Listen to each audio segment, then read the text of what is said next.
2021 has brought us some great movies, so today I'm going to be talking about the top 10 movies of 2021. Now, of course, we all have our own opinions, and we probably have different movies we like to be in this list. And some of the movies you might really like I haven't seen yet, or just don't really like myself. So remember, be respectful in the comments, and tell me your favorite movies of 2021. Now sit back, relax, and let's begin. Number 10, Red Notice. Now, of course, it's not perfect, and I probably could put other movies in here, but this film is probably the one I laughed at the most or had the most fun with, and I just was really entertained by it. And it was just an excuse to see some of my favorite actors from the last 10 years be in this one movie, all fighting each other to get this very valuable thing. And I just thought all the actors do a really good job and are really synthetic in their roles. So, it's not the best movie of the year. I was actually thinking of putting In the Heights in number 10. But really, In the Heights, I just didn't really enjoy as much as this movie. In the Heights, you can really understand the plot. It wasn't really thought out that much. It went in a little bit of a slow pace, and all the music, it just corresponded, just kept going. So even though In the Heights might have the better writing, the better acting, this film, I think I just had more fun with, and I thought was much more entertaining. So this, in a very weird way, comes in at number 10. Number 9, Free Guy. Free Guy is a movie that took all the great video games, all the great movies, and every single movie reference that was popular in the last 5 years, or just anything that was popular in the last 5 to 10 years. They put into this one movie, and that's what we desperately needed in 2021. In a time where we were in our houses and we were sitting on our beds and we didn't have anything to do, we couldn't go to a movie theater, we couldn't go anywhere. I mean, some places, but barely anywhere. This is the movie, which is a really good comedy and has all the great things from the last 5 years put into it, and it just delivers very well. It has all great humor, it has a lot of great jokes in it, and I just thought it was the funniest movie of 2021. Ryan Reynolds is as synthetic as ever in the main lead, and I think all the actors just do a great job into their performances, and none of them feels like they are underused in the movie. So really, it's probably the greatest comedy in this year, and I mean, that's not saying a lot. There hasn't been that many movies this year, but it just came out in the perfect time. So really, it's just a very good movie that I really enjoyed. Number 8, Encanto. Now, this is a film which I really respect because there's actually no villain in it. It's about this family and their inner conflicts, and they have to save their house, which is going to be destroyed, and they all have gifts. So I just thought that this was a really coming to age story, and it's all about these characters and their character development and their character arcs, and I really think they do a very good job with that. I mean, it would be higher if it wasn't for the music. I mean, what I didn't like about In the Heights is that it was just continuous and it had the same type of music and the same tone to the music, and that was like 2 hours and 30 minutes. But this movie actually had different styles of music, which I was still kind of mixed on, because at one moment it can come from one type of music to another and it'll feel a little bit uneven. But at least I'm glad they chose to do that. So I think this is the best Disney film of the last 5 years. I'm not a person who particularly likes Frozen or some of these movies that just came out by Disney, but this movie actually has great character development, a lot of likable characters, and I think that they do a really good job creating a story where You don't need a villain, you just need conflict between this family, and they have to make up their differences to make sure they do not lose their house and their life. So really, this is probably one of the best Disney film that came out in the 21st century, and you should definitely go see it if you haven't, because I'm pretty much sure it's still in theaters. Number 7, Black Widow. Now, at first I thought this was a little bit dull and uninteresting and mediocre when I first watched it, but then I rewatched it and I just saw it as having interesting characters and well-developed characters, a great plot about this family who's not a real family, but they do care about each other, trying to stop this threat, and I did think that they had a lot of great action. There has been better action scenes this year and better action movies, but I think this is the action that feels more realistic and more practical than most of the other action scenes we get in 2021. So I did really enjoy the action in this movie, and I think all the actors just do a really good job. It has a great cast, and every person in this movie, they feel realistic, they have well-written characters. So the first time I watched it, I saw it as mediocre, but the second time I watched it, I liked it a lot more, so it's in the top 10. Number 6, Shang-Chi. Another movie with very interesting characters about this Asian family with a father who is a very dangerous man, and he's trying to get his wife back and will do anything to get her back from the dead, and does something very dangerous, and the kids have to stop him. And really, I think all the characters are very well developed. The family plotline is really good. I wish they paced it a little bit better so we can get the story of the movie a little bit sooner, and we can understand the characters a little bit sooner. But really, I just really enjoyed this movie, and it had a lot of great action. Even though Black Widow, the action felt a little bit more realistic, in this movie, I think the action was just a little bit more stylized and a little bit better. So really, I just enjoyed this movie. Number 5, A Quiet Place Part 2.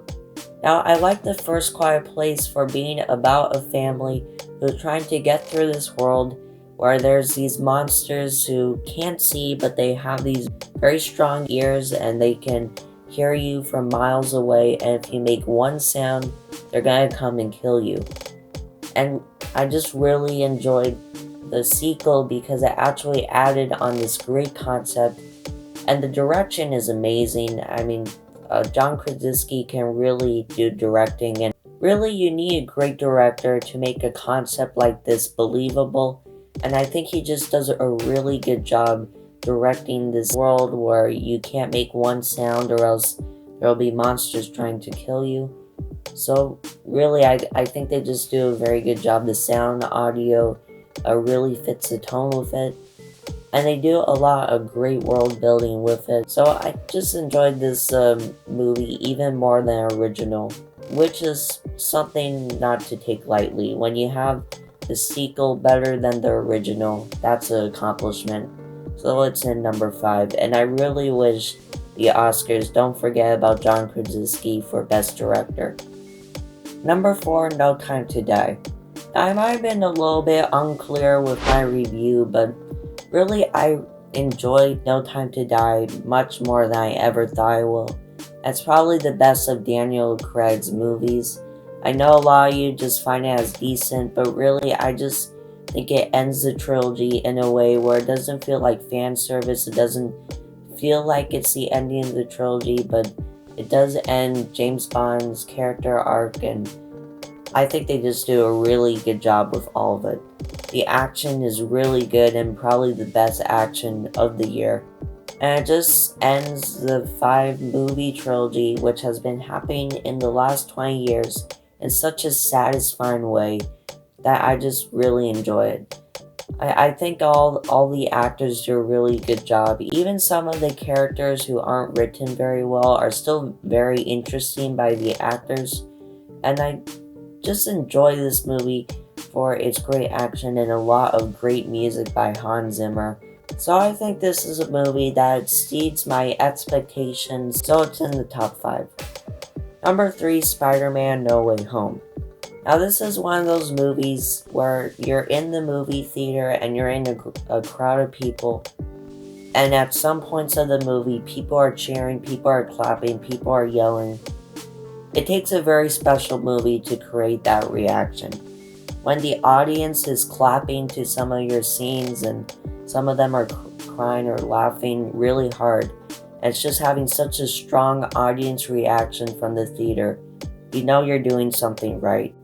And as No Time to Die ended its trilogy in a very satisfying way by feeling like a normal James Bond movie but ending the character arcs, this movie, it feels like the end of 20 years of movies from this trilogy.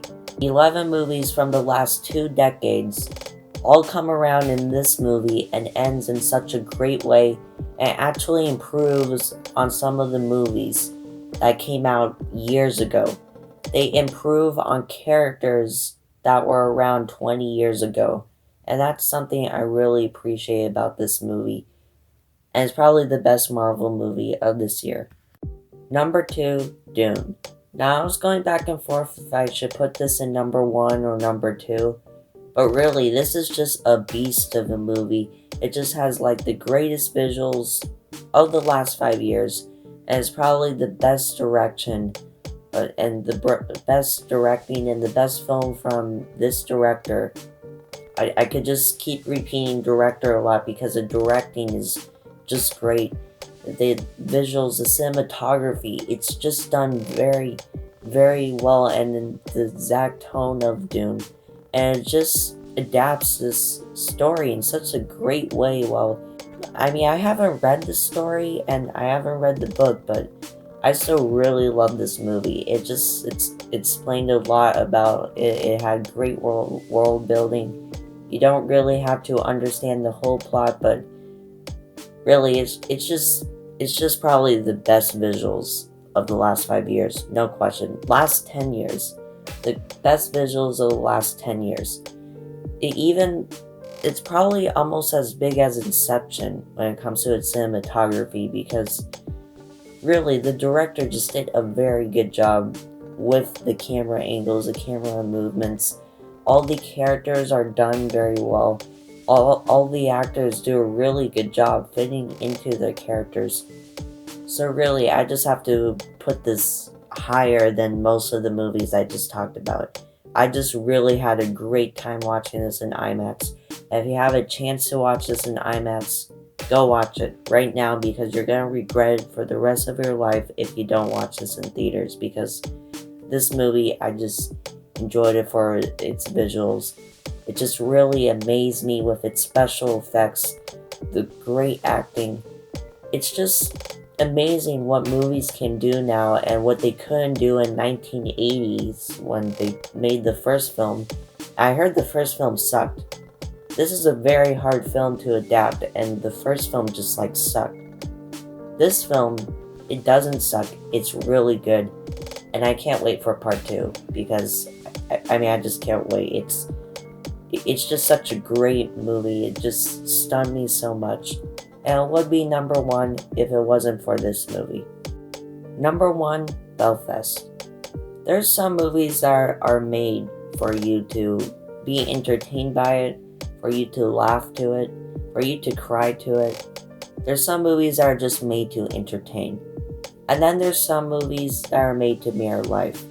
There are some movies that are made to be relatable, to go back into history and experience these things in history while not actually being there.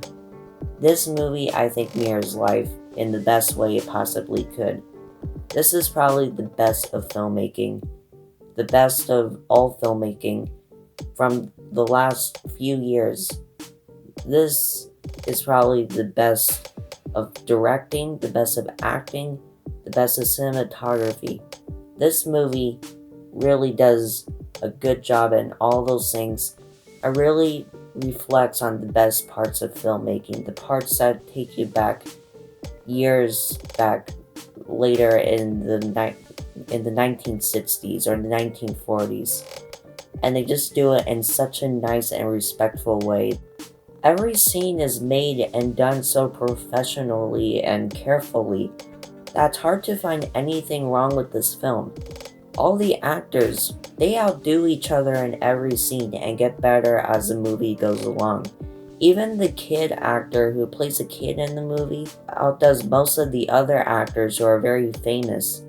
Really, I think this kid could win an Oscar for Best Actor, or at least one actor in this movie. They're gonna win or be nominated for Best Actor. Really, I just think the cinematography is very great. There's some scenes where you can see people in the window and they're doing something that's gonna be important, and the other scene there's people talking outside while stuff is happening in the window, and you can see all of it. Really, it's hard to explain the cinematography because really it takes a few seconds to understand everything that's happening in one scene. So really, just this is just art. This is a masterpiece of a movie.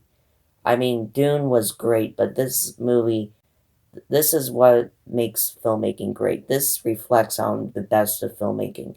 And really, I just think you should watch it whenever you have the chance. Because really, this is the best film of 2021. By the way, if you want to hear more about my thoughts on Belfast, be sure to check the pinned comment where I have my website where I talk about it. Or if you want to see 5 movies that really sucked in 2022, be sure to check the link in the description or check out my website. Of course, this has been a weird movie year. I mean, there has been better years for movies.